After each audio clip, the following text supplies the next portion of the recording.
Ground book Bharat का संविधान। राज्य की कार्यपालिका के बारे में पढ़ते हैं। भारतीय संविधान में दोहरी सरकार की व्यवस्था है, एक केंद्र में तथा दूसरी विभिन्न राज्यों में। संविधान के छठे भाग के अनुच्छेद 153 से लेकर के 167 तक राज्य कार्यपालिका का वर्णन है। राज्य कार्यपालिका में राज्यपाल, मुख्यमंत्री, मंत्रिपरिषद और राज्य के महाधिवक्ता शामिल होते हैं। राज्यपाल के बारे में जानकारी तो संविधान के अनुसार राज्यपाल राज्य का संवैधानिक प्रमुख होता है। वह दोहरी भूमिका निभाता है। राज्यपाल जो है वो दोहरी भूमिका निभाते हैं। पहला तो राज्य के प्रमुख के रूप में और दूसरा केंद्र सरकार के प्रतिनिधि के रूप में।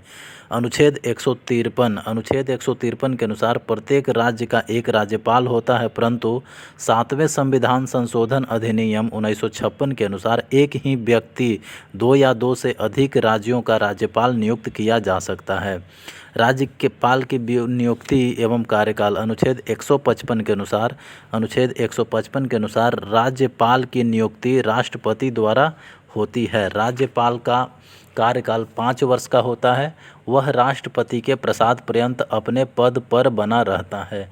अनुच्छेद 156 के 1 के अनुसार ये बोला गया है कि राज्यपाल जो है वो राष्ट्रपति के प्रसाद पर्यंत होता है, उन्हीं के मन के अनुसार वह रहता है।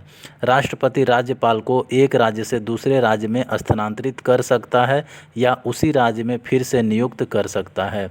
अनुच्छेद 156(2) के अनुसार राज्यपाल अपना त्यागपत्र राष्ट्रपति के पास भेजकर पद मुक्त हो सकता है। यानी राज्यपाल है जो है वो अपना त्यागपत्र किनको देंगे? राष्ट्रपति को। योग्यताएं, राज्यपाल के योग्यताएं अनुच्छेद 157 और 158 के अनुसार राज्यपाल के पद के लिए निम्न योग्यताएं हैं। वह पहला कि वह भारत का नागरिक होना चाहिए। दूसरा, उसकी उम्र 35 वर्ष से कम नहीं होनी चाहिए, पूरी हो चुकी होनी चाहिए।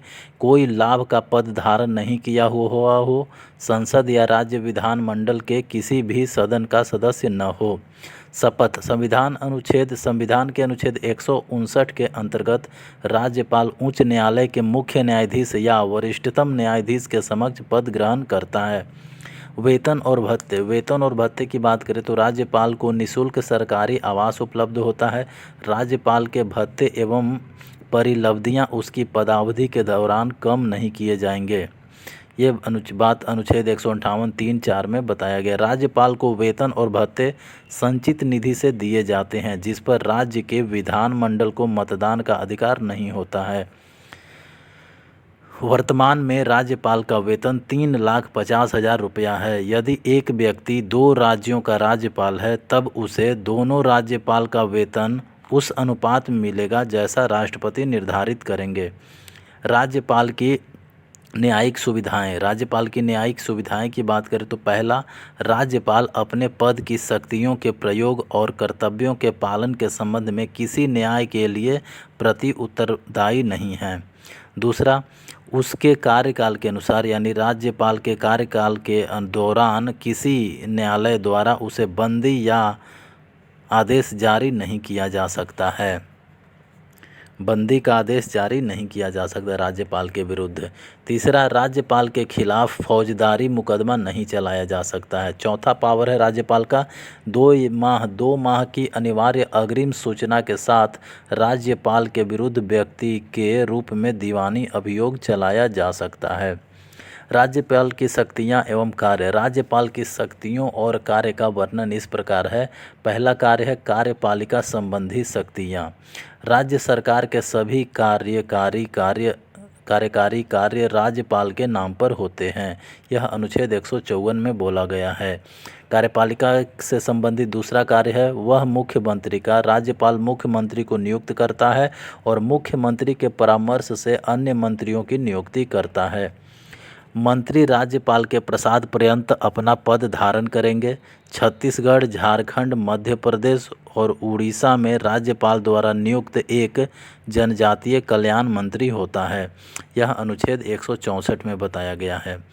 तीसरी शक्ति जो है वो राज्य के महाधिवक्ता, राज्य लोक सेवा आयोग के अध्यक्ष और अन्य सदस्यों तथा अधीनस्थ न्यायालय के न्यायाधीशों की नियुक्ति करता है, लेकिन वह राज्य लोक सेवा आयोग के सदस्य को हटा नहीं सकता है। चौथा जो है वो कार्यपालिका शक्ति क्या है, राज्य के उच्च न्यायालय के न्यायाधीशों की नियुक्ति के संबंध में राष्ट्रपति राज्यपाल से परामर्श लेता है। यह अनुच्छेद 217 में बताया गया है। राज्यपाल आंग्ल भारतीय समुदाय के एक सदस्य को मनोनीत कर सकता है यदि यह समाधान हो जाए कि उक्त समुदाय का विधानसभा में पर्याप्त प्रतिनिधित्व नहीं है। यह अनुच्छेद 333 में बोला गया है। द्विसदनीय विधानमंडल में राज्यपाल विधान परिषद में सदस्यों के नाम निर्दिष्ट करता है जिन्हें साहित्य, विज्ञान, कला, सहकारी आंदोलन और सामाजिक सेवा के संबंध में विशेष ज्ञान का अनुभव है। अनुच्छेद 171(5) के अनुसार सातवां कार्यपालिका शक्ति जो है वह राष्ट्रपति राज्य के विश्वविद्यालय का कुलाधिपति होता है और राज्य के विश्वविद्यालयों के कुलपति की नियुक्ति करता है। राज्यपाल की विधायी शक्तियाँ। राज्यपाल की विधायी शक्तियों में से पहला जो है, राज्यपाल राज्य विधानसभा के क्षेत्र को बुलाने, सत्रावसान करने तथा विधानसभा को भंग करने का अधिकार रखता है, अनुच्छेद 174 के अनुसार। दूसरा जो विधायी शक्ति है वो है राज्यपाल विधानमंडल के प्रत्येक चुनाव के बाद पहले और प्रत्येक वर्ष के पहले सत्र को संबोधित करता है, अनुच्छेद 176 के अनुसार। तीसरी विधायी शक्ति जो है, कोई भी विधेयक राज्यपाल की अनुमति के बिना कानून नहीं बन सकता है, भले ही वह दोनों सदनों द्वारा पारित कर दिया गया हो, अनुच्छेद 200 के अनुसार। चौथा विधायी शक्ति जो है वो अनुच्छेद 174 के अंतर्गत वह राज्य विधानसभा का विघटन कर सकता है। अनुच्छेद 174 के अंतर्गत राज्यपाल जो है वो विधानसभा का ये विघटन कर सकते हैं। अध्यादेश जारी करने की शक्ति। राज्यपाल की अध्यादेश जारी करने की शक्ति अनुच्छेद 213 के अनुसार मिलता है। जब विधानमंडल या उसके दोनों सदन सत्र में नहीं है तब राज्यपाल अध्यादेश जारी कर सकता है। इस अध्यादेश बनाने की शक्ति का विस्तार राज्य विधानमंडल की विधायी शक्ति के बराबर है और यह 7वीं अनुसूची की सूची 2 और 3 के विषयों तक ही सीमित है। इस अध्यादेश का राज्य विधानमंडल से 6 सप्ताह के अंदर स्वीकृति मिलना आवश्यक है, अन्यथा 6 माह के बाद उसकी वैधता समाप्त हो जाती है।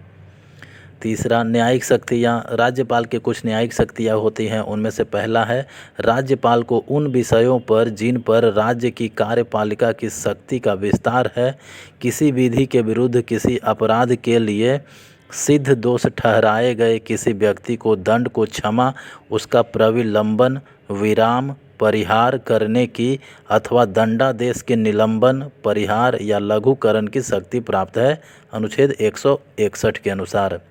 सैन्य न्यायालय द्वारा दिए गए दंड के संदर्भ में उक्त शक्ति तथा मृत्यु दंड की स्थिति में क्षमादान की शक्ति राज्यपाल को प्राप्त नहीं है।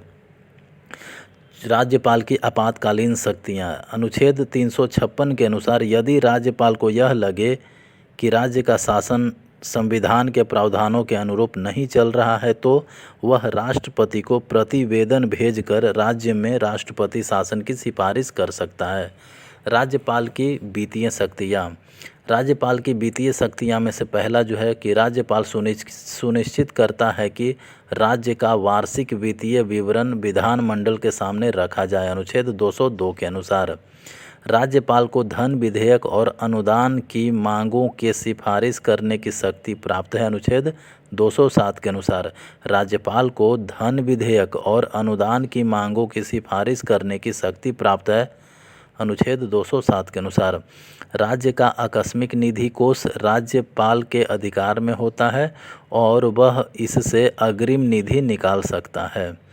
चौथा जो वित्तीय शक्तियाँ हैं वो है अनुदान मांग या कर संबंधी प्रस्ताव राज्यपाल के नाम पर मंत्रियों के अतिरिक्त और कोई पेश नहीं कर सकता है।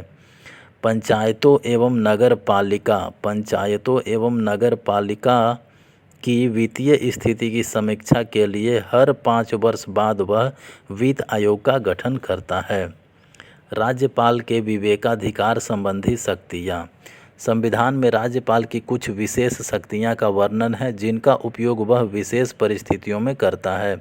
ये शक्तियाँ 2 प्रकार की है। पहला, प्रथम, जिनका संविधान में प्रत्यक्ष रूप से वर्णन है, और दूसरा, जो तात्कालिक राजनीतिक परिस्थिति से उत्पन्न होती है। किसी विषय में अपने विवेकानुसार कार्य करना है अथवा नहीं, इस प्रश्न पर राज्यपाल का निर्णय अंतिम होता है, अनुच्छेद 163 के अनुसार।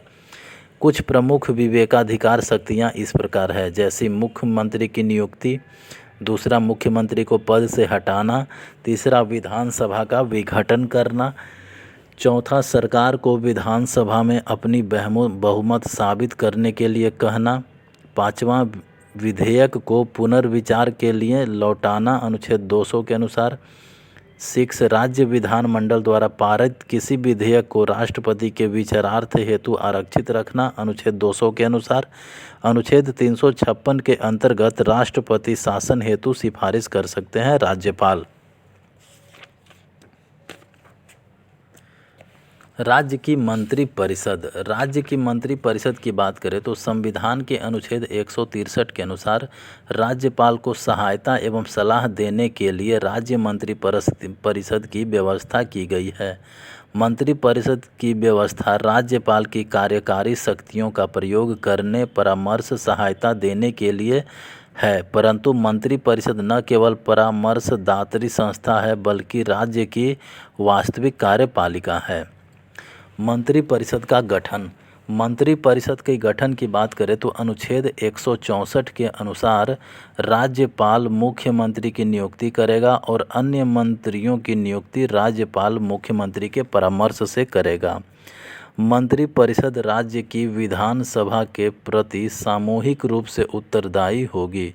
मंत्रिपरिषद जो है वो राज्य की विधानसभा के प्रति सामूहिक रूप से उत्तरदायी होगी। शपथ की बात करें तो प्रत्येक मंत्री पद ग्रहण करने से पहले राज्यपाल के सम्मुख पद एवं गोपनीयता की शपथ लेता है। योग्यता की बात करें तो मंत्रिपरिषद के सभी सदस्यों के लिए अनिवार्य है कि वे राज्य विधानमंडल के दोनों सदनों, जहां पर विधान परिषद भी है, में से किसी एक सदन का सदस्य होना आवश्यक है। यदि कोई गैर सदस्य मंत्री बनता है तो उसके लिए यह अनिवार्य है कि वह 6 महीने के अंदर राज्य विधानमंडल के किसी भी सदन का सदस्य अवश्य बने, अन्यथा उसे मंत्री पद से त्याग पत्र देना पड़ेगा, अनुच्छेद 164(4) के अनुसार। 91वें संविधान संशोधन 2003 के अनुसार यदि 10वीं अनुसूची के अंतर्गत राज्य की विधानसभा के सदस्य को उस सदन की सदस्यता के लिए अयोग्य सिद्ध कर दिया गया है तो उसे पुनर्मतदान तक मंत्री नियुक्त नहीं किया जा सकता है। कार्यकाल की बात करें तो अनुच्छेद 164 के अनुसार सभी मंत्री राज्यपाल के प्रसाद पर्यंत पद धारण करते हैं, लेकिन व्यवहारिक तौर पर राज्यपाल मुख्यमंत्री की सलाह पर ही किसी मंत्री को पद से हटाता है। मंत्रिपरिषद का निश्चित कार्यकाल जो है 5 वर्ष का है, लेकिन इससे पूर्व भी उसे निलंबित किया जा सकता है। मुख्यमंत्री अपना त्याग पत्र देकर मंत्रिपरिषद का अंत कर सकता है। मुख्यमंत्री के बारे में पढ़े तो मुख्यमंत्री राज्य की मंत्रिपरिषद का प्रधान होता है।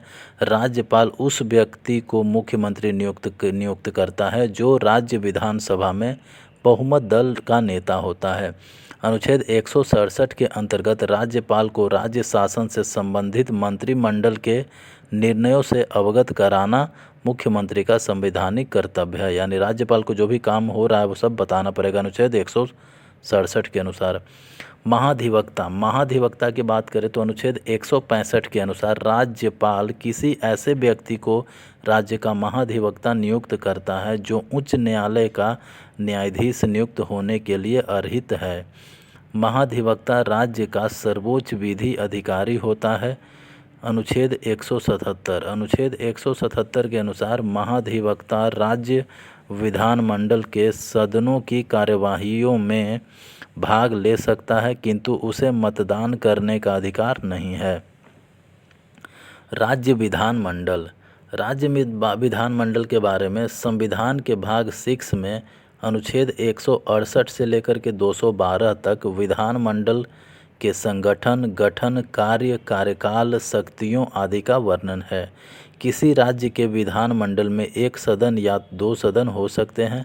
वर्तमान में 6 राज्यों में द्विसदनात्मक विधानमंडल हैं। वो 6 राज्य हैं उत्तर प्रदेश, बिहार, महाराष्ट्र एवं कर्नाटक, आंध्र प्रदेश एवं तेलंगाना। उच्च सदन विधान परिषद कहलाता है एवं निम्न सदन विधानसभा कहलाता है। अनुच्छेद 182(2) के अनुसार विधान परिषद के बारे में बात करें तो विधान परिषद एक अस्थायी निकाय है जिसे भंग नहीं किया जा सकता है, परंतु इसके 1/3 सदस्य प्रत्येक 2 वर्ष के बाद सेवानिवृत्त हो जाते हैं। विधान परिषद के प्रत्येक सदस्य का कार्यकाल 6 वर्ष होता है। यदि कोई व्यक्ति किसी सदस्य की मृत्यु या त्याग पत्र द्वारा हुई आकस्मिक रिक्ति को भरने के लिए निर्वाचित होता है तो उस सदस्य की शेष अवधि के लिए ही सदस्य होगा, 6 वर्ष के लिए नहीं। विधान परिषद के सदस्यों का निर्वाचन एकल संक्रमणीय मत पद्धति द्वारा होता है। विधान परिषद का सृजन अथवा उत्साधन। अनुच्छेद 169 के अनुसार यदि किसी राज्य की विधानसभा अपने कुल सदस्यों के पूर्ण बहुमत तथा उपस्थित और मतदान करने वाले सदस्यों के 2/3 बहुमत से प्रस्ताव पारित करे तो संसद उस राज्य के लिए विधान परिषद की स्थापना या उसका लोप कर सकती है। इसके लिए संविधान में संशोधन की आवश्यकता नहीं होती है। सदस्यों की संख्या। अनुच्छेद 171 के अनुसार विधान परिषद के सदस्यों की संख्या उस राज्य की विधानसभा के सदस्यों की संख्या का 1/3 से अधिक नहीं होना चाहिए और कम से कम 40 से तो कम बिल्कुल नहीं होना चाहिए। निर्वाचन पद्धति। निर्वाचन पद्धति विधान परिषद के सदस्यों की निर्वाचन पद्धति के बारे में बात करें तो ये अनुच्छेद 171 में दिया गया है। और कैसे विधान परिषद के सदस्य नियुक्त होते हैं वो तो कुछ वोट जैसे 1/3 सदस्य जो हैं वो स्थानीय निकाय जैसे नगर पालिका, जिला बोर्ड आदि के द्वारा चुने जाते हैं। 1/12 सदस्य जो हैं वो राज्य के स्नातक मतदाताओं द्वारा निर्वाचित होते हैं जिसके कम से कम 3 वर्ष पहले डिग्री मिल चुकी हो। 1/12 सदस्यों का निर्वाचन 3 वर्ष से अध्यापन कर रहे अध्यापक करते हैं, लेकिन ये अध्यापक माध्यमिक स्कूल से कम के नहीं होने चाहिए। 1/3 भाग जो है विधानसभा के सदस्यों द्वारा निर्वाचित किया जाता है। बाकी 1/6 राज्यपाल द्वारा मनोनीत होते हैं जिन्हें विज्ञान, कला, साहित्य, सहकारिता, आंदोलन अथवा सामाजिक सेवा के व्यवहारिक अनुभव पर किया जाता है। यानी 1/3 स्थानीय निकाय से, 1/12 स्नातक वाले देते हैं, 1/12 आते हैं अध्यापक से और 1/3 विधानसभा से और बाकी 1/6 जो है वो राज्यपाल द्वारा मनोनीत किए जाते हैं। योग्यता। अनुच्छेद 173 के अनुसार विधान परिषद के सदस्य बनने हेतु निम्नलिखित योग्यताएं होनी चाहिए। पहला कि वह भारत का नागरिक हो, कम से कम 30 वर्ष की आयु प्राप्त कर चुका हो, तीसरा पागल अथवा दिवालिया न हो और चौथा वह लाभ के पद पर भी नहीं हो। सभापति एवं उपसभापति। अनुच्छेद 182 के अनुसार विधान परिषद अपने 2 सदस्यों को सभापति एवं उपसभापति चुनेगी। अनुच्छेद 183 के अनुसार सभापति उपसभापति को संबोधित कर एवं उपसभापति सभापति को संबोधित कर अपना त्याग पत्र दे सकता है। विधान परिषद के सदस्यों को बहुमत से पारित प्रस्ताव द्वारा उसे अपदस्थ किया जा सकता है। विधानसभा के बारे में पढ़े तो राज्य विधानमंडल के निचले सदन को विधानसभा कहा जाता है। यहाँ राज्य की जनता द्वारा प्रत्यक्ष रूप से निर्वाचित प्रतिनिधित्व आते हैं। संरचना। विधानसभा के सदस्यों की अधिकतम संख्या जो है वो 500 और न्यूनतम 60 हो सकती है। अपवाद है इसमें कुछ कि गोवा में 40 सीट ही है, मिजोरम में 40 है, पुडुचेरी में तो 30 है और सिक्किम में 32 है। निर्वाचन वयस्क मताधिकार के आधार पर राज्य के प्रादेशिक निर्वाचन क्षेत्रों से होता है। राज्य के निर्वाचन क्षेत्र इस प्रकार बांटे जाते हैं कि राज्य के भीतर निर्वाचन क्षेत्र की जनसंख्या जहां तक हो सके समान हो। वर्तमान में 1971 की जनगणना की जनसंख्या को आधार माना जाता है। 42वां संविधान संशोधन 1976 द्वारा यह व्यवस्था की गई कि वर्ष 2000 के बाद होने वाली प्रथम जनगणना के आधार पर प्रत्येक राज्य के चुनाव क्षेत्रों का विभाजन किया जाएगा। लेकिन 84वें संविधान संशोधन 2001 द्वारा यह समय सीमा 2026 तक कर दी गई है। राज्य के निर्वाचन क्षेत्र 2001 की जनगणना के आधार पर समायोजित किए जा सकते हैं। अनुच्छेद 332 के अनुसार विधानसभाओं में जनसंख्या के आधार पर अनुसूचित जातियों और अनुसूचित जनजातियों के लिए सीटों का आरक्षण किया गया है। अनुच्छेद 333 के अनुसार यदि राज्यपाल की राय में आंग्ल भारतीय समुदाय का विधानसभा में पर्याप्त प्रतिनिधित्व नहीं है तो वह उस समुदाय के एक व्यक्ति का नाम निर्दिष्ट कर सकता है। अन्य तथ्य: राज्य विधानसभा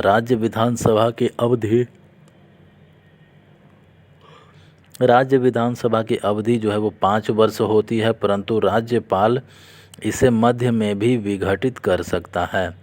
आपातकाल में संसद द्वारा इस अवधि को 1 वर्ष के लिए बढ़ाया जा सकता है, किंतु आपातकाल के समाप्त होने के बाद इसे 6 माह से अधिक विस्तार नहीं किया जा सकता है। अनुच्छेद 352 के अनुसार विधानसभा की सदस्य के लिए न्यूनतम आयु जो है वो 25 वर्ष की होती है। अनुच्छेद 173 के अनुसार कि विधानसभा के सदस्यों की न्यूनतम आयु 25 वर्ष होती है। यदि कोई सदस्य सदन के अधिवेशन से 60 दिनों तक अनुपस्थित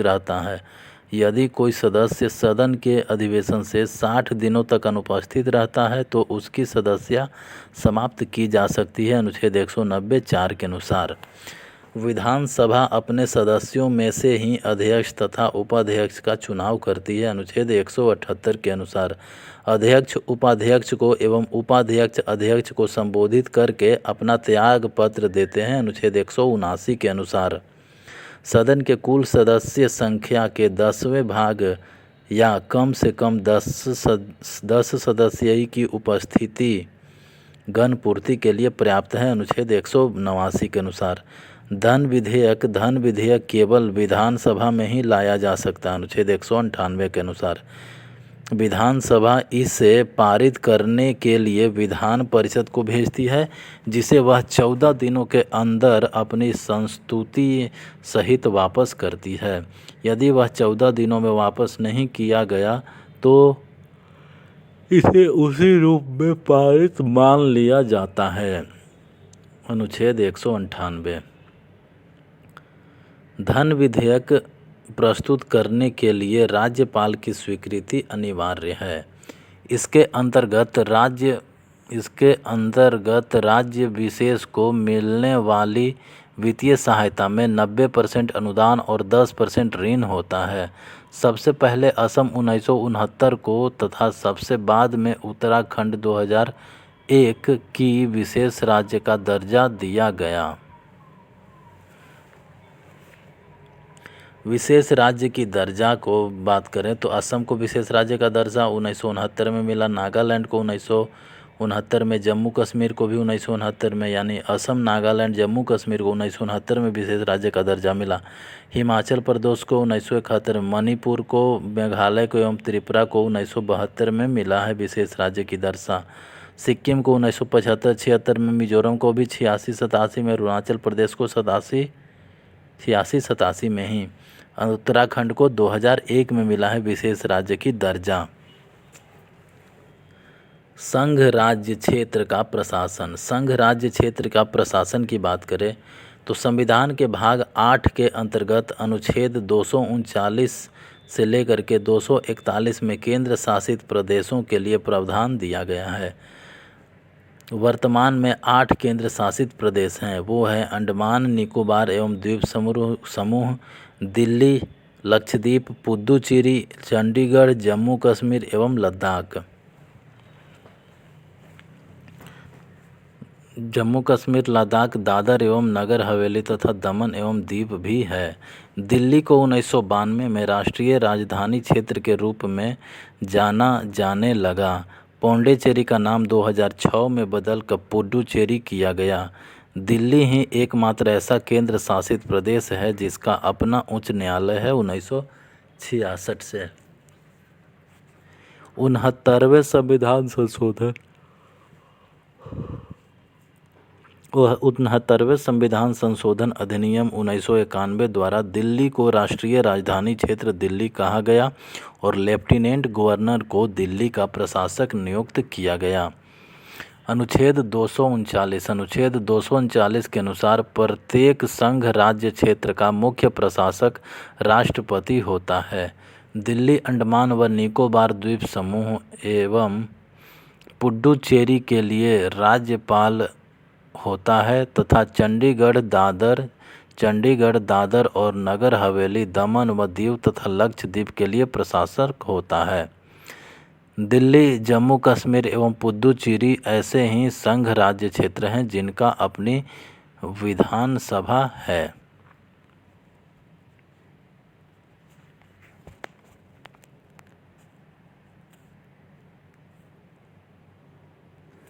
स्थानीय सरकार की बात करें तो पहला है पंचायत।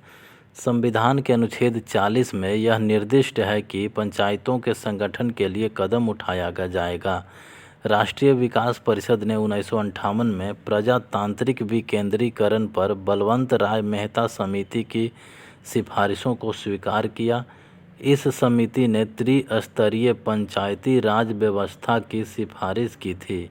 अशोक मेहता ने द्विस्तरीय पंचायती राज व्यवस्था की सिफारिश की थी। भारत में पंचायती राज का सर्वप्रथम उद्घाटन तत्कालीन प्रधानमंत्री जवाहरलाल नेहरू ने 2 अक्टूबर 1956 को राजस्थान के नागौर में किया था। पंचायती राज पर प्रमुख समितियां: बलवंत राय मेहता समिति 1957 में आया था, अशोक मेहता समिति 1977 में आया था, GVK राव समिति 1985 में आया था एवं LM सिंघवी समिति जो है 1986 में आया था। संविधान का 73वां संशोधन अधिनियम 1992 द्वारा भाग 9 अनुच्छेद 243 एवं अनुसूची 11 में प्रावधान इस प्रकार है कि ग्राम, खंड एवं जिला स्तर पर त्रिस्तरीय पंचायती राज्य संस्थाओं का गठन किया जाएगा। सभी पदों पर निर्वाचन प्रत्यक्ष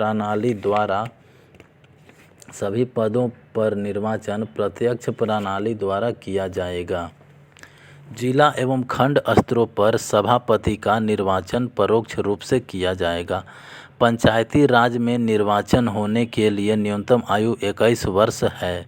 पंचायती राज का कार्यकाल 5 वर्ष का होना चाहिए। महिलाओं के लिए 1/3 स्थान आरक्षित रखें। महिलाओं के लिए 1/4 स्थान जो है वो आरक्षित रखें। प्रत्येक राज्य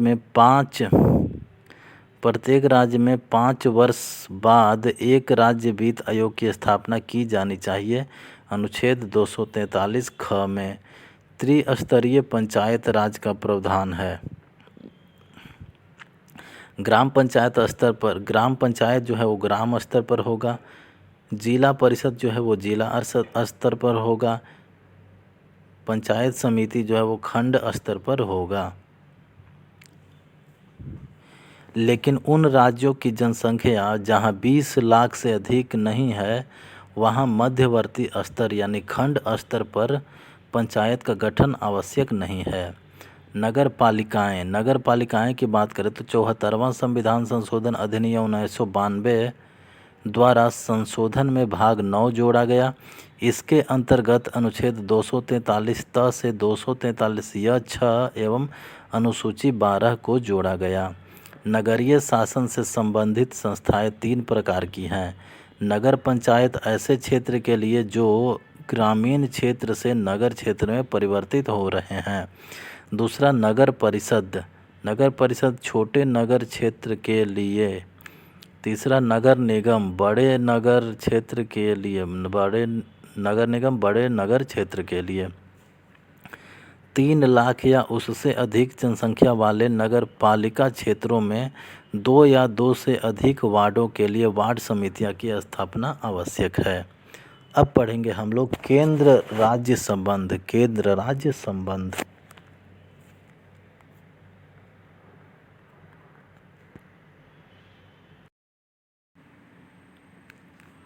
केंद्र राज्य संबंध। संविधान द्वारा केंद्र एवं राज्य के बीच 3 प्रकार के संबंधों की व्यवस्था की गई है। ये हैं विधायी संबंध, प्रशासनिक संबंध, वित्तीय संबंध। विधायी संबंध संसद को संपूर्ण भारत या उसके किसी भाग के लिए कानून बनाने का अधिकार है तथा राज्य विधानमंडल को अपने राज्य या उसके किसी भाग के लिए विधि निर्माण का अधिकार है। 7वीं अनुसूची केंद्र व राज्यों के बीच विधायी शक्तियों को निर्धारित करती है। तो इसमें है संघ सूची। संघ सूची इसके अंतर्गत राष्ट्रीय महत्व के विषय शामिल हैं जिन पर विधि निर्माण का एकमात्र अधिकार संसद के पास है। इसमें 100 विषय हैं। मूलतः इसमें 97 थे। अंतिम प्रविष्टि की संख्या 97 है, लेकिन कुल संख्या 100 है। प्रविष्ट संख्या 2 क, 92 क, 92 ख और 92 ग को जोड़ा गया है और 33 को हटाया गया है। उदाहरण के लिए संघ सूची में आते हैं बैंकिंग, रक्षा, बीमा, जनगणना, लेखा परीक्षा, संचार, आणविक ऊर्जा, विदेशी मामले, मुद्रा केंद्र, राज्य व्यापार एवं वाणिज्य आदि। दूसरा है राज्य सूची। राज्य सूची इनमें वे विषय शामिल हैं जिन पर राज्य विधानमंडल को कानून बनाने का अधिकार है। वर्तमान में 61 विषय हैं राज्य सूची के अंदर। मूलतः 66 थे। अंतिम प्रविष्ट अब भी 66 हैं, लेकिन कुल प्रविष्ट 61 हैं। उदाहरण पुलिस, जन स्वास्थ्य एवं सफाई, सार्वजनिक व्यवस्था, जेल, कृषि बाजार, मत्स्य पालन, स्थानीय शासन, ये सब राज्य सूची के अंतर्गत आता है। समवर्ती सूची। इस सूची के विषयों पर संसद व राज्य विधानमंडल दोनों ही कानून बना सकते हैं। इस समय इसमें 52 विषय हैं, मूलतः 47 थे। उदाहरण के लिए अखबार, पुस्तक, छापा, प्रेस, श्रम कल्याण, जनसंख्या नियंत्रण एवं परिवार नियोजन, विवाह एवं तलाक, सिविल प्रक्रिया, आपराधिक कानून प्रक्रिया, बिजली, दवा आदि समवर्ती के सूची के अंतर्गत आते हैं और इस पे केंद्र एवं राज्य दोनों नियम कानून बना सकते हैं। 42वां संविधान संशोधन 1976 द्वारा राज्य सूची के 5 विषयों को समवर्ती सूची में शामिल किया गया। ये हैं वन, शिक्षा, नाप एवं तौल, वन्य जीव एवं पक्षियों का संरक्षण तथा न्याय का प्रशासन। अवशिष्ट शक्तियाँ यानी बचा हुआ शक्तियाँ।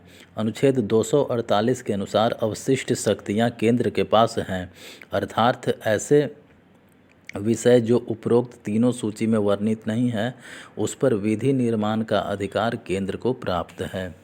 अनुच्छेद 249। अनुच्छेद 249 राज्य सूची के विषय के संबंध में राष्ट्रीय हित में विधि बनाने का संसद को शक्ति है। अनुच्छेद 249 के तहत अनुच्छेद 250 के अंतर्गत यदि आपात की उद्घोषणा प्रवर्तन में हो तो राज्य सूची के विषय के संबंध में विधि बनाने की शक्ति संसद के पास है।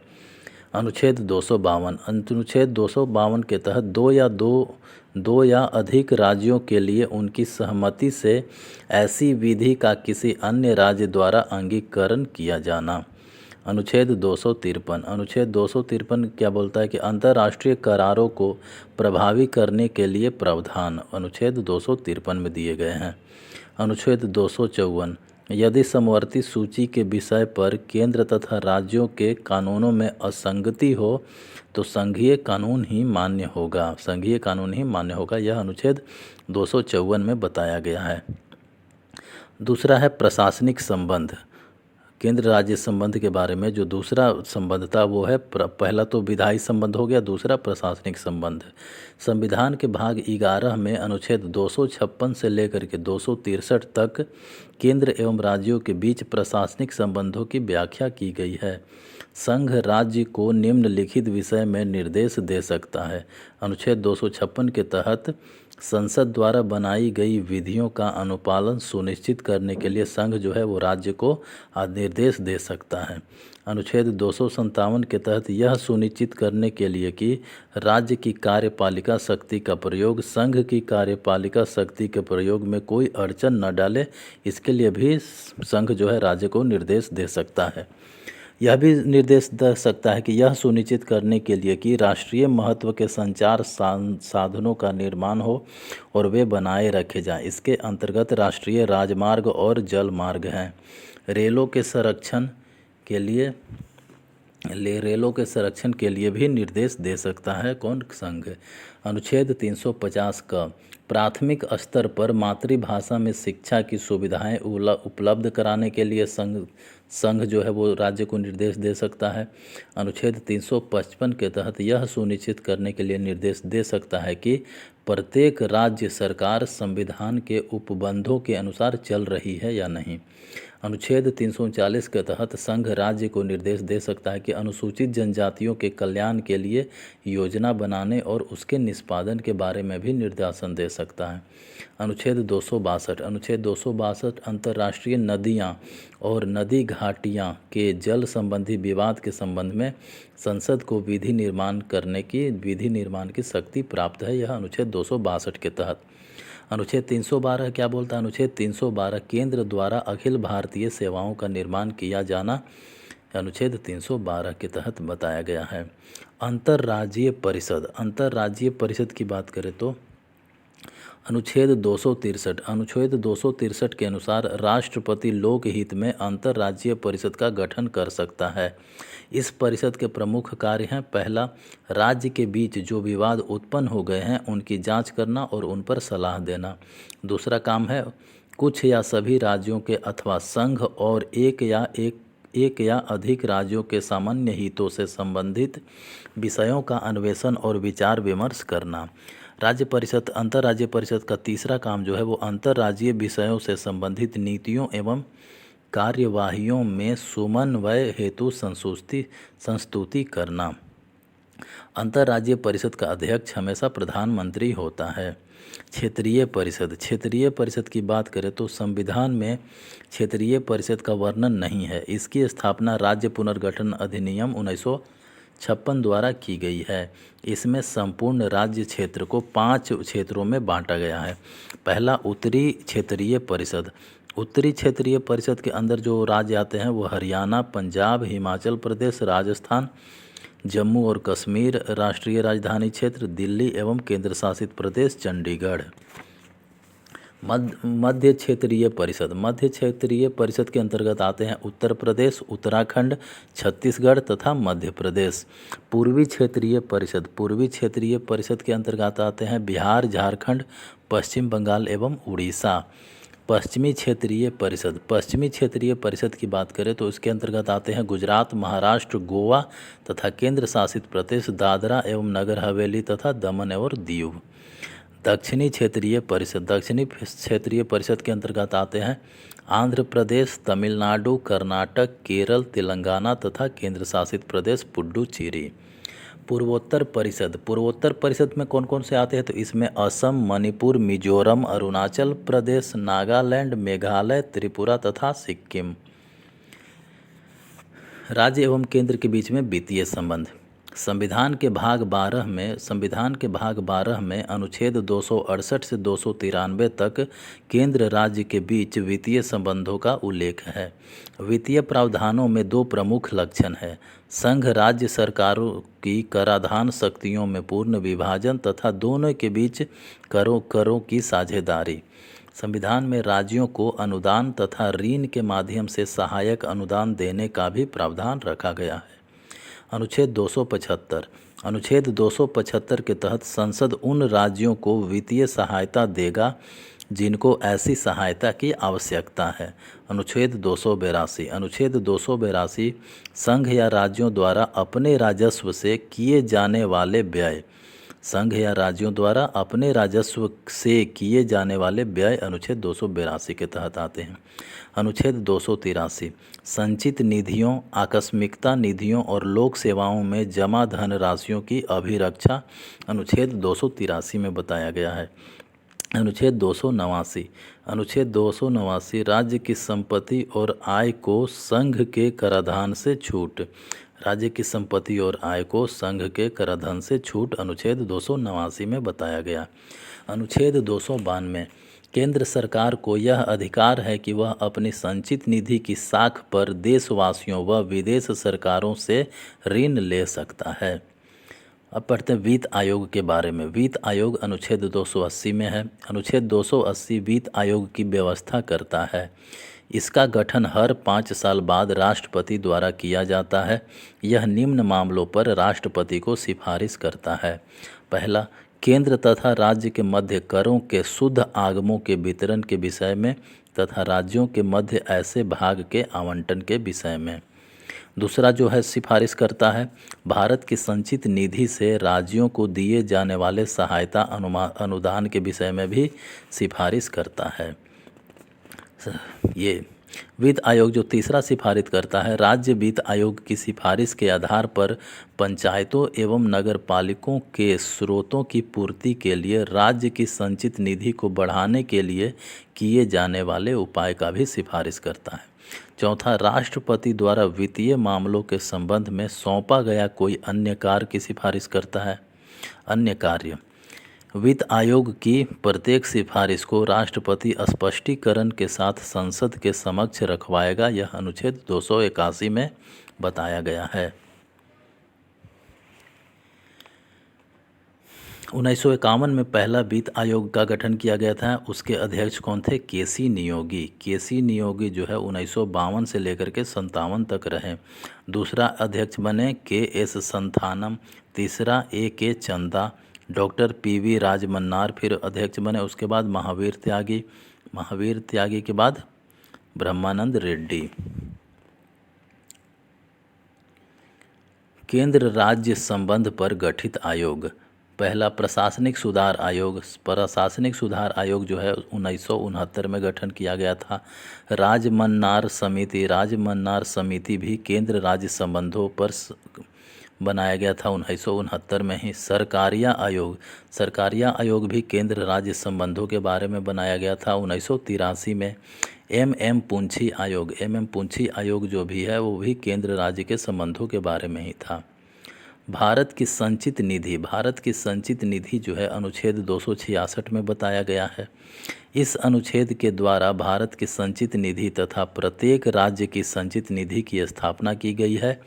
आकस्मिक निधि एवं राज्यों को दिए जाने वाले करों और शुल्कों को छोड़कर भारत सरकार को प्राप्त सभी राजस्व अग्रिमों द्वारा लिए गए सभी उधारों से उस सरकार को प्राप्त सभी धनराशियां की एक संचित निधि बनती है, जिसे भारत की संचित निधि के रूप में जाना जाता है। आकस्मिक निधि। आकस्मिक निधि के बारे में 267 में बताया गया है। संसद और राज्य विधानमंडल को भारत या राज्य की आकस्मिकता निधि स्थापित करने की शक्ति है। आकस्मिकता निधि संसद और राज्य विधानमंडल को भारत या राज्य की आकस्मिकता निधि स्थापित करने की शक्ति है। यह निधि कार्यपालिका के अधीन है। यह निधि भारत की आकस्मिकता निधि अधिनियम 1950 द्वारा गठित की गई है। अब निर्वाचन। निर्वाचन के बारे में भारतीय संविधान में निर्वाचन प्रक्रिया से संबंधित कुछ सिद्धांतों का प्रावधान है जो इस प्रकार है। अनुच्छेद 325। अनुच्छेद 325 के तहत इसके अनुसार प्रत्येक निर्वाचन क्षेत्र के लिए एक साधारण मतदाता सूची होती है तथा इसमें धर्म, मूल वंश, जाति, लिंग या इनमें से किसी के आधार पर पृथक या विशेष प्रतिनिधित्व के लिए कोई प्रावधान नहीं होता है। अनुच्छेद 326। अनुच्छेद 326 के अनुसार निर्वाचन वयस्क मताधिकार के आधार पर होंगे, अर्थात भारत का प्रत्येक नागरिक जो 18 वर्ष से कम आयु का नहीं है। 61वें संविधान संशोधन 1989 द्वारा 21 वर्ष की आयु को घटाकर 18 वर्ष कर दिया गया था। तो वैसे व्यक्ति जो 18 वर्ष से कम आयु की नहीं है उसे मतदान में भाग लेने का अधिकार प्राप्त है। पहले यह था 21 वर्ष, लेकिन 61वें संविधान संशोधन 1989 के से यह 18 वर्ष कर दिया गया। अनुच्छेद 327। अनुच्छेद 327 विधानमंडलों के लिए निर्वाचन के संबंध में उपबंध करने की शक्ति संसद को प्राप्त है। अनुच्छेद 328 अनुच्छेद 328 के तहत किसी राज्य के विधानमंडल के लिए निर्वाचन के संबंध में उपबंध करने की उस विधानमंडल को शक्ति प्रदान की गई है। अनुच्छेद 327 क्या बोलता है? विधानमंडलों के लिए निर्वाचन के संबंध में उपबंध करने की शक्ति संसद को प्राप्त है। और अनुच्छेद 328 क्या बोलता है कि किसी राज्य के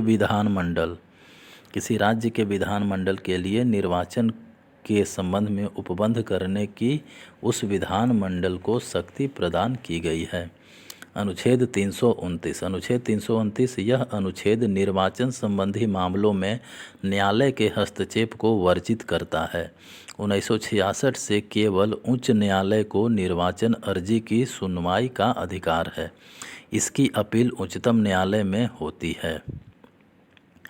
निर्वाचन आयोग के बारे में बात करें तो अनुच्छेद 324 के अनुसार एक स्वतंत्र निर्वाचन आयोग की व्यवस्था की गई है जो स्वच्छ एवं निष्पक्ष चुनाव का संचालन करती है। निर्वाचन आयोग मुख्य निर्वाचन आयुक्त तथा अन्य निर्वाचन आयुक्तों जिन्हें समय समय पर राष्ट्रपति निर्धारित करता है से मिलकर बनता है। चुनाव आयोग की सेवा शर्तें तथा उनकी कार्यविधि को निश्चित करने का अधिकार संसद को प्राप्त है। निर्वाचन आयोग के कार्यकाल की बात करें तो मुख्य निर्वाचन आयुक्त एवं अन्य आयुक्तों का कार्यकाल पदभार ग्रहण करने की तिथि से 6 वर्ष या 65 वर्ष की आयु तक है। इनमें से जो भी पहले होता है। 1950 में चुनाव आयोग के गठन के बाद से अक्टूबर 1989 तक आयोग ने एक सदस्यीय निकाय के रूप में काम किया।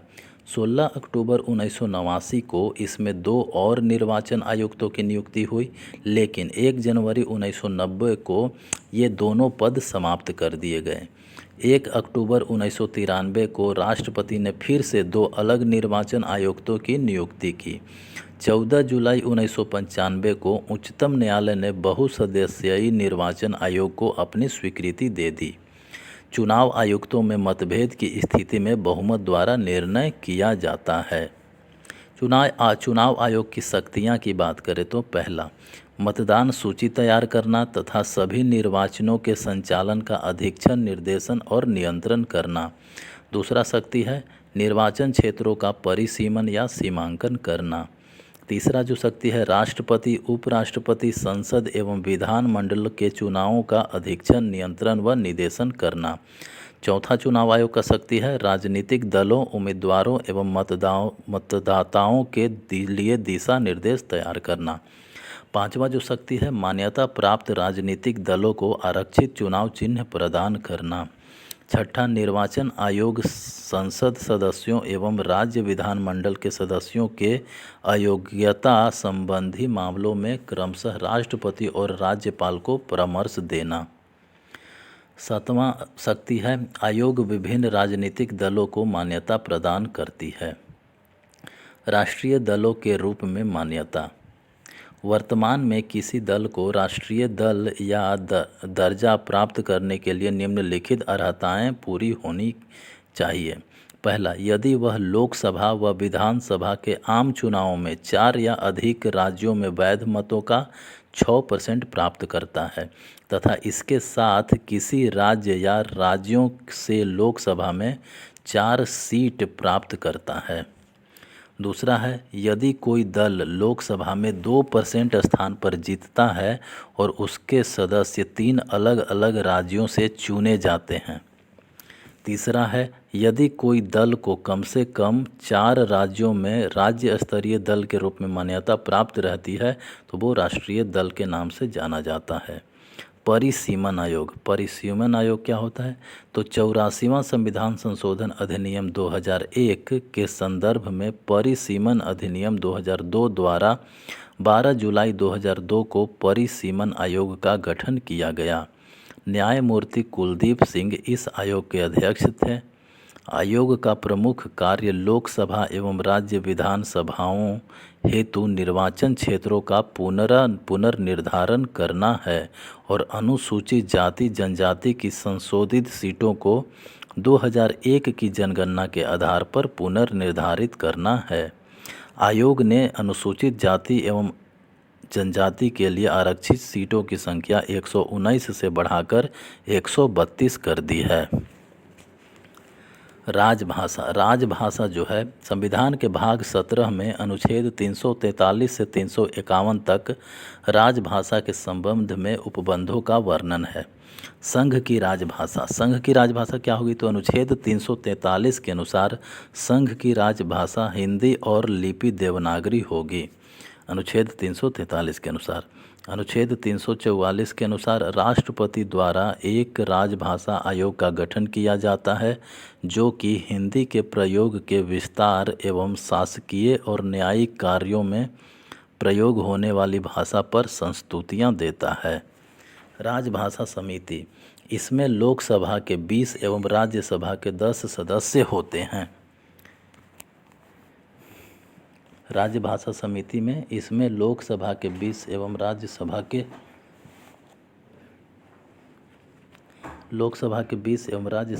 10 सदस्य होते हैं जो राज्य भाषा आयोग की संस्तुतियों का परीक्षण कर राष्ट्रपति को सिफारिश करते हैं। प्रथम राजभाषा आयोग का गठन 1955 में B.G. खरे की अध्यक्षता में किया गया था। राज्य की राजभाषा, अनुच्छेद 345 के अनुसार किसी राज्य का विधानमंडल विधि द्वारा उस राज्य में प्रयोग होने वाली भाषाओं में से किसी एक या अधिक भाषाओं या हिंदी को उस राज्य के सभी या किन्हीं शासकीय प्रयोजनों हेतु प्रयोग की जाने वाली भाषा के रूप में स्वीकार किया जाता है। न्यायालय एवं विधानमंडलों की भाषा, अनुच्छेद 348 के अनुसार जब तक संसद विधि द्वारा अन्यथा उपबंध न करे तब तक उच्चतम न्यायालय और प्रत्येक उच्च न्यायालय में सभी कार्यवाहियां अंग्रेजी भाषा में होगी। संसद एवं राज्य विधानमंडल द्वारा बनाई गई विधि अंग्रेजी भाषा में होगी। 8वीं अनुसूची में सम्मिलित भाषाएं, तो 8वीं अनुसूची में टोटल 22 भाषा है। वो हैं असमिया, बंगला, गुजराती, हिंदी, कन्नड़, कश्मीरी, कोंकणी, मलयालम, मणिपुरी, मराठी, नेपाली, उड़िया, पंजाबी, संस्कृत, सिंधी, तमिल, तेलुगु, उर्दू, डोगरी, बोडो, मैथिली एवं संथाली। संविधान संशोधन द्वारा सम्मिलित भाषाएं, 21वां संविधान संशोधन 1967 जो हुआ था उसके द्वारा सिंधी भाषा को जोड़ा गया था। उसके बाद 71वां संविधान संशोधन जो 1992 में हुआ उसके द्वारा 3 भाषा कोंकणी, मणिपुरी एवं नेपाली को 71वां संविधान संशोधन 1992 द्वारा शामिल किया गया। 92वां संविधान संशोधन 2003 में हुआ, इसके द्वारा 4 भाषा को जोड़ा गया, डोगरी, बोडो, मैथिली, संथाली को 92वां संविधान संशोधन 2003 द्वारा 8वीं अनुसूची में जोड़ा गया। लोक सेवा आयोग की बात करें तो संविधान के भाग 14 में अनुच्छेद 315 से लेकर के 323 तक लोक सेवा आयोग के बारे में उपबंध है। भारत का राष्ट्रपति संघ लोक सेवा आयोग के अध्यक्ष एवं अन्य सदस्य को नियुक्त करता है। संघ लोक सेवा आयोग के अध्यक्ष एवं सदस्य 6 वर्ष की अवधि के लिए या 65 वर्ष की आयु तक इनमें से जो भी पहले हो अपने पद पर रहते हैं वे अपना त्यागपत्र राष्ट्रपति को संबंधित कर दे सकते हैं। राज्य लोक सेवा आयोग के अध्यक्ष एवं अन्य सदस्यों की नियुक्ति राज्यपाल करता है। राज्य लोक सेवा आयोग के सदस्य 6 वर्ष या 62 वर्ष की आयु तक इनमें से जो भी पहले हो अपने पद पर रहते हैं वे राज्यपाल को अपना त्यागपत्र सौंप सकते हैं। राज्य लोक सेवा आयोग के सदस्य को राष्ट्रपति हटा सकता है, न कि राज्यपाल। 2 या इससे अधिक राज्यों के लिए संयुक्त राज्य लोक सेवा आयोग का भी गठन किया जा सकता है। इसके अध्यक्ष एवं सदस्यों की नियुक्ति राष्ट्रपति द्वारा होती है। इनका कार्यकाल 6 वर्ष या 62 वर्ष की आयु जो पहले हो तक होता है। ये राष्ट्रपति को अपना त्यागपत्र देते हैं एवं इन्हें राष्ट्रपति ही अपने पद से हटा सकते हैं। अब बात करते हैं आपात उपबंध। संविधान के भाग 18 में अनुच्छेद 352 से लेकर के 360 तक देश में आपातकाल के लिए उपबंधों का वर्णन है। राष्ट्रीय आपात की बात करें तो अनुच्छेद 352 के अनुसार यदि मंत्रिमंडल की लिखित सूचना के बाद राष्ट्रपति को समाधान हो जाता है कि युद्ध, बाहरी आक्रमण अथवा सशस्त्र विद्रोह से भारत की या उसके किसी भाग की सुरक्षा संकट में है, तो वह पूर्ण भारत या उसके किसी भाग में आपात की उद्घोषणा कर सकते हैं। 44वां संविधान संशोधन 1978 द्वारा अनुच्छेद 352 में आंतरिक अव्यवस्था के स्थान पर सशस्त्र विद्रोह शब्द प्रतिस्थापित किया गया। भारत में 25 जून 1975 को आंतरिक अव्यवस्था के आधार पर आपातकाल की घोषित किया गया था। कब? 25 जून 1975। 25 जून 1975 को आंतरिक अव्यवस्था के आधार पर आपातकाल घोषित किया गया था।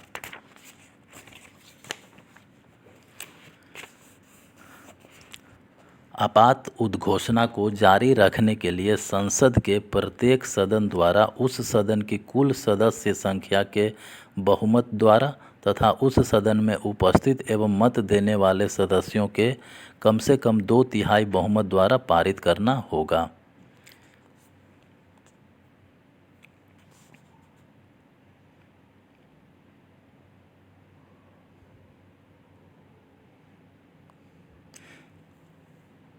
संसद राष्ट्रीय आपात की अवधि को एक बार में 1 वर्ष से अधिक के लिए नहीं बढ़ा सकती है तथा उद्घोषणा के प्रवृत्त न रहने के पश्चात 6 माह से अधिक नहीं रह सकती है।